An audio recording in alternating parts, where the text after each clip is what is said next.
What is up, guys? Welcome back to the channel. Today's reaction video is the Battle of Midway.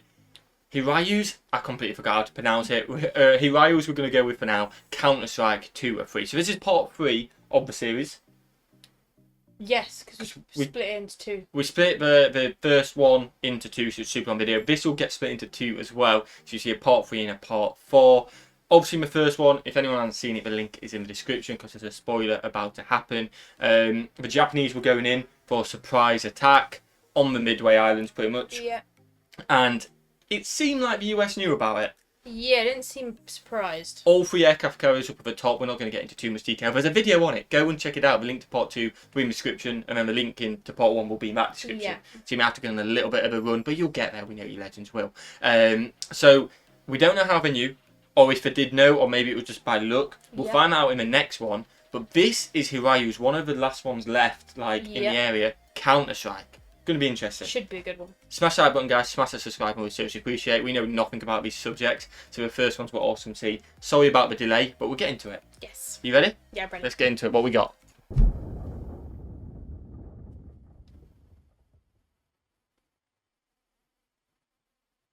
Inside Hiryu's ready room was Lieutenant Tomonaga Joichi. He was the airstrike leader that had just battered Midway. He and his fellow airmen were resting when suddenly a pilot walked in and shouted, "The Akagi's damaged! The Soryu and Kaga are burning! We're the only ship that hasn't been hit!" Tomonaga and the men made their way to the decks to see what was going on. And one can only imagine the shock and horror on the pilots' faces as they saw their fellow sister ships burning fiercely on the horizon. I must be scary. Revenge had to be taken. Some sort of retribution had to be delivered. That's the Japanese way as well, not to retreat, to be like, nah, we're counter-attacking. Yeah. Rear Admiral Yamaguchi now found himself in command of the only operational carrier left in the Kido Butai. Despite the tragedy that had just befallen them, and the grim odds stacked against them, only one viable option remained in the eyes of the Japanese: to strike back. This is the Battle of Midway Part 2, Hiryu's Counterstrike. Yamaguchi wasted no time sending the retaliatory strike. Led by Lieutenant Michio Kobayashi, the strike consisted of a complete squadron of 18 dive bombers with 6 fighters as escorts. They took off at 10:54. Much was expected from this group as they were all piloted by seasoned veterans and considered by many to be an elite unit. Oh, okay. Lifting the fog of war, we can now see that the Americans had 3 carriers with them, operating in 2 separate task forces. Rear Admiral Frank Jack Fletcher was in overall command. He was a cautious yet prudent commander who had a wealth of combat experience. He had previously fought the Japanese a month earlier at Coral Sea. Oh, wow. Task Force 17 was under Fletcher's direct command, and it was centered on his flagship, the USS Yorktown. Sole survivor of Coral Sea, the damaged Yorktown had been quickly patched up and made battle-worthy in just 2 days so that she could participate in the battle. Wow. It had been her dive bombers that had shattered. I can say, normally, they're coming for maintenance for months. I suppose at war, Jesus, my cargo's in for weeks. Car's in for literally more than 2 days. So if I got up and running that, nah, get back. I'm sure it weren't fully operated. For service as well. Yeah, I'm sure it wasn't 100%, but it was enough to be able to get going and function, I guess. Yeah, to be functioning. Yeah. Fletcher also had operational command of Task Force 16, which was led by Rear Admiral Raymond Spruance. Task Force 16 contained the Hornet and the Enterprise. And it had been Enterprise's dive bombers that had taken out the Kaga and the Akagi. Currently, all 3 carriers were waiting anxiously for the return of their strike groups, and unfortunately for the Yorktown, she would be receiving some unwanted visitors as well. Kobayashi was heading her way. I'm sure they expected this, though. Surely they expected. Contrary to belief, Nagumo was not a broken man. After the disaster at 10:30, his reaction was quite defiant. After shifting his flag from the Akagi to the light cruiser Nagara, he ordered the Kido Butai towards the enemy, who were now believed to be only 90 miles away. Oh, well, it's just go for it. He optimistically believed he could engage the Americans in a daylight surface action. However, this fanciful notion was shattered when at 12:40, reports showed the American forces were heading east and opening the distance. He subsequently changed course as well and began to head northeast.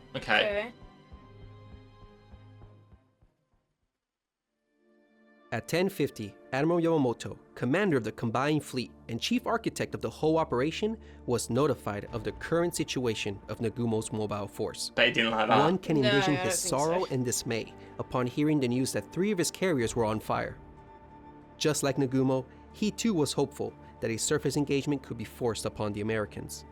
At 12:20, he issued a series of orders to retrieve the situation. He ordered a concentration of his main warships to come to Nagumo's aid. Okay. In terms of air support, Yamamoto ordered the carriers Junyo and Ryujo, operating in the Aleutian campaign, to head south to join the Hiryu. Yeah. Everything just on that Yeah. one bit. There was just a problem though. All friendly forces were hundreds of miles away. Both Yamamoto with his main 1600. body of battleships and Admiral Kondo with his 2 fast battleships could arrive no sooner than the following morning. Oh. And the 2 carriers, I mean, I saw 200 miles and I thought that's 4, but the following morning, there's potential for a lot of damage to have happened by then. It's a long time to wait. It's about to tell us a 1600 one, but that's got to be like, I don't know, that's got to be like 2 days on it. Yeah. Surely.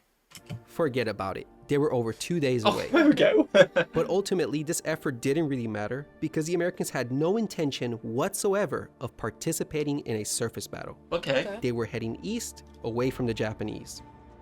Was So it it just was to up scare to the them? Hiryu, with her meager air power alone, to take on the enemy.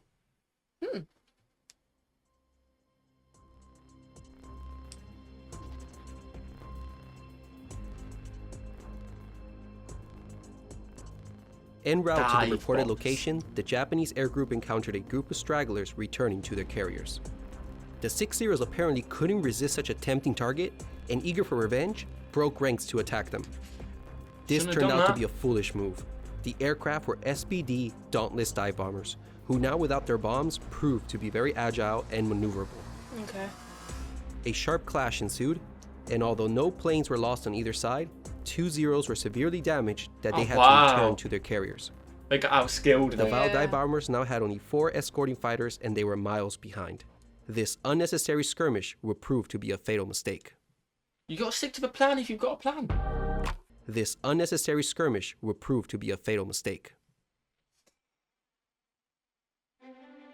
At 11:52, radar detected the Japanese strike 32 miles out. Okay. Yorktown had 8 fighters in the air, and the majority went in to intercept the strike formation.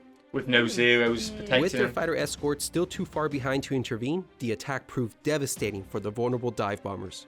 The dive bombing formation was completely shattered and disorganized. 7 valves were shot out of the sky before the Zeros finally made an appearance. Wow, 7 But even before we then, even got they only there. managed to shoot down 1 Wildcat before losing 3 of their own. Wow. During this engagement, 2 additional valves were destroyed and another 2 had to jettison their bombs, which meant it was now up to only 7 dive bombers to eliminate a carrier. That's not great. I can't be enough, surely. No. The it doesn't bombers seem like decided it. to split into 2 divisions to attack the Yorktown. The first would attack directly from the west, while the other 4 would attack from the southwest, so that they could approach with the sun to their backs. Okay. Kobayashi's unit was reputed to be the best dive bombing squadron in the fleet, and they would soon confirm their elite status. The attack began at 12:10. The first plane was shot down, but his aim was true, striking the Yorktown abaft the number 2 elevator. Oh, wow, 1 for The 1 second below got a there. near Yeah. miss, starting a minor fire on the fantail. The third and fourth missed their mark as the Yorktown was turning to port to throw off their aim. But the fifth bomber landed the most damaging blow. It exploded deep inside her hull, damaging the stack uptakes and snuffing out all but one of her boilers. Oh, wow. Thick smoke seems began quite to big. gush out and Yorktown's speed dropped. Then another heavy hit was scored, knocking out her forward elevator and starting several fires deep in her hull. That's not good. The attack concluded with the final plane scoring a near miss. Okay. 4 minutes after the attack, the Yorktown came to a halt and was dead in the water, with heavy fires on board. The carrier was out of operation. Oh dear. Oh, I mean, let us know in the comments. It may explain. I mean, it's just an image of it. Wow, that's pretty sick having the image on there, isn't it? Yeah. A carrier, so is that something which can potentially be towed? Like, it's a carrier. Can Yeah. it be, How'd you get it out the water? yeah, is it just going to sink? Can it be towed potentially? Or do you get someone to go out and do maintenance work while it's just in the sea? I'm thinking obviously not during the battle, but after the battle. Do you know what I mean? Yeah, but I guess the fires will burn it down, down, and down. It'll just be. Well, I was hoping people on board would be able to put it out, but maybe they couldn't. Maybe that's me Maybe being there's like too much optimistic. damage that they couldn't Yeah, let's know in the sort comments. it. It'll be interesting to know what we actually do in that situation. Yeah, you we know? might find out. It might. That's normally what happens. This picture shows the dive bombing attack in the initial stages. Notice the damaged dive bomber about to crash into the water. Its tail has been completely shot off. Wow. The dives conducted by Kobayashi's unit were nearly vertical and were held steady despite the intense anti-aircraft fire the Americans had put up.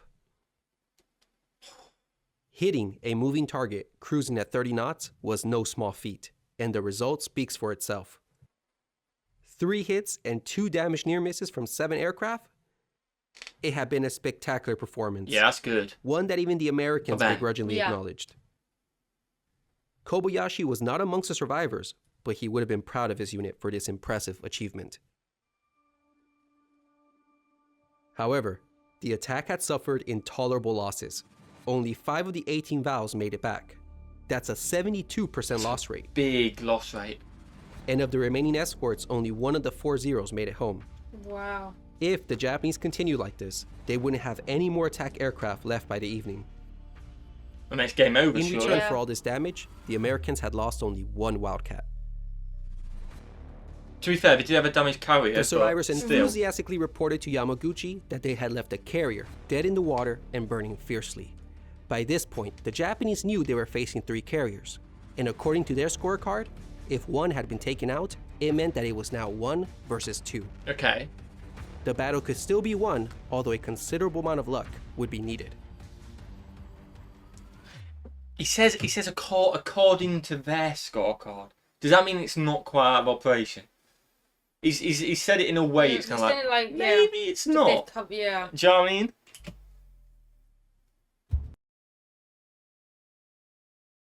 Okay, another bombing attack. 15 minutes. Yeah. The second strike prepared for The last their one launch. was 15 as well, Unfortunately wasn't it? for Yamaguchi, Hiryu's carrier attack unit had been the one that had suffered the most losses on the Midway strike.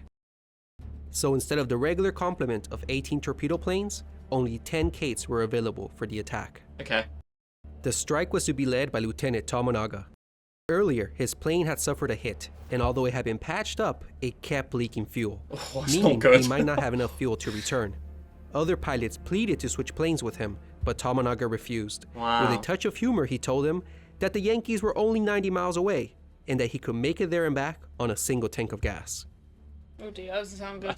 At 13:31, the think he strike makes took it. off along with its escort of 6 fighters.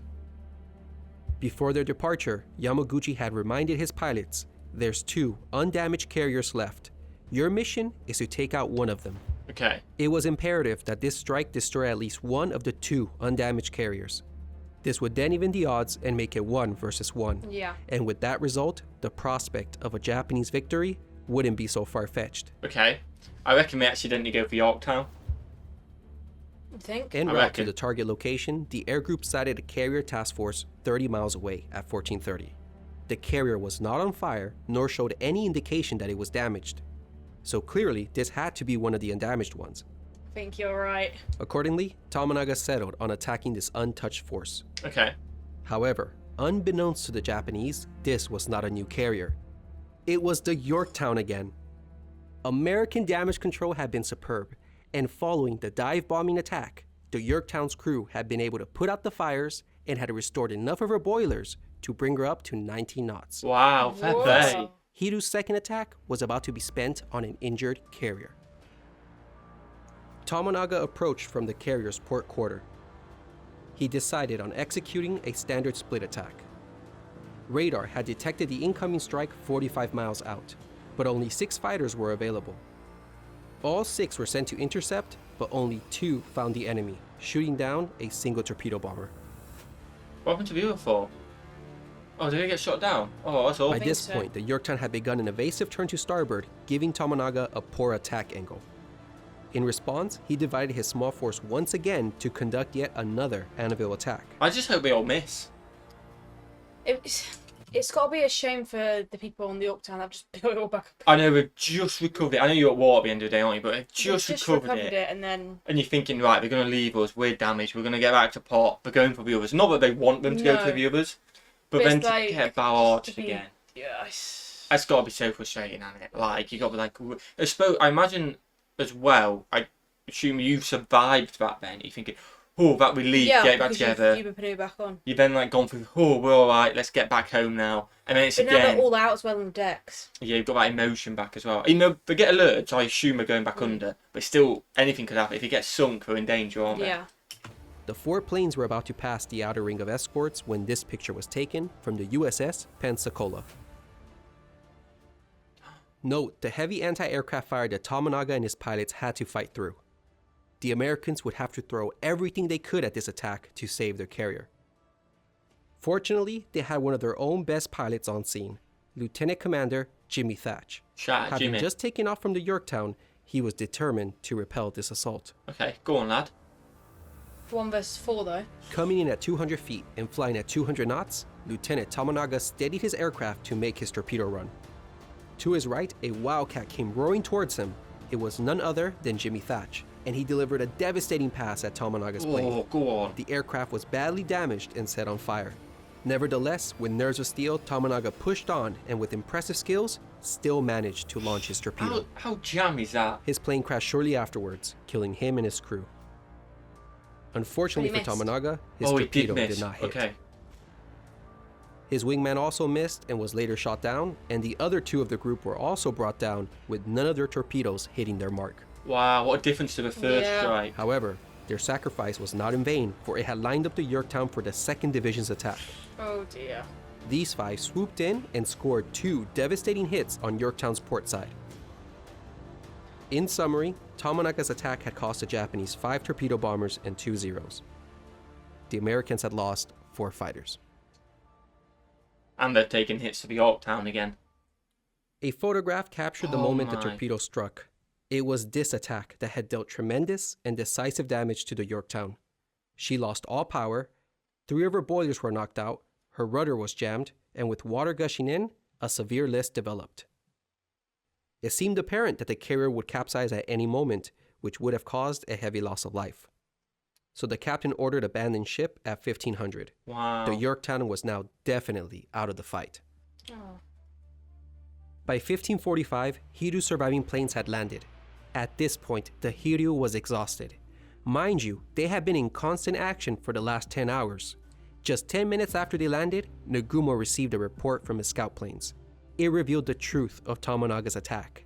The strike had hit the same carrier as before. So it was still bet he wasn't 1 happy. versus 2. With the odds still stacked against them, the Japanese finally decided it was time to retreat Oh, wow. and open the range with the Americans. Yamaguchi looked at what remained of his strength, and it was pitiful. Only 4 vows and 5 cates remained. Incredibly, the admiral was still determined to attack the Americans. He would send a dusk attack with these 9 planes, and then call it a day. But first, his exhausted men needed a respite from all the action. Yeah, you need a break. The men after went that. in to eat and rest before launching their last counterstrike.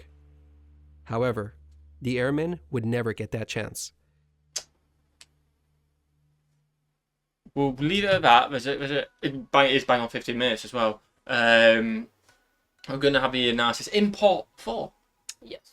I keep forgetting as well, it's mad because this is so well done with all the graphics stuff. Like, you forget it's an actual real life Thing. event. Yeah. So, although, like, obviously, it feels like I'm cheering on at times, like the American stuff like that, there is also It's real life life. lost on both sides. I know we're on the American side because that's the side the countries and all that was on the war, but it's still not nice seeing a loss of life, is it? No, and at the end of the day, I think everyone's fighting for their country. Yeah, and it's their history job, and stuff isn't like it? that. It's just is what it is. and Definitely. So it's not It's still actually sad when people die. definitely. So we got to try and remember that because it's hard when you see this. It's only when you see the images it kind of hits home a little Yeah. bit, doesn't it? But because it's so well done, you get so engrossed in it and the It's story. almost like becomes like a movie kind of thing. Definitely. Hopefully you guys enjoyed that part 3. If you did, smash that like button, smash that subscribe button. Part 4 will be out tomorrow.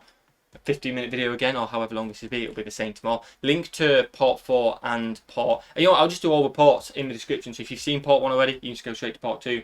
Vice versa. If you've seen another part, just go to the next one. So they will be in the description. When obviously part 4 goes out, it will go in the description as well. Smash the like button, guys. Smash the subscribe button. Watch the video. Have a fantastic day. And we will see you, legends, in the next one. Peace.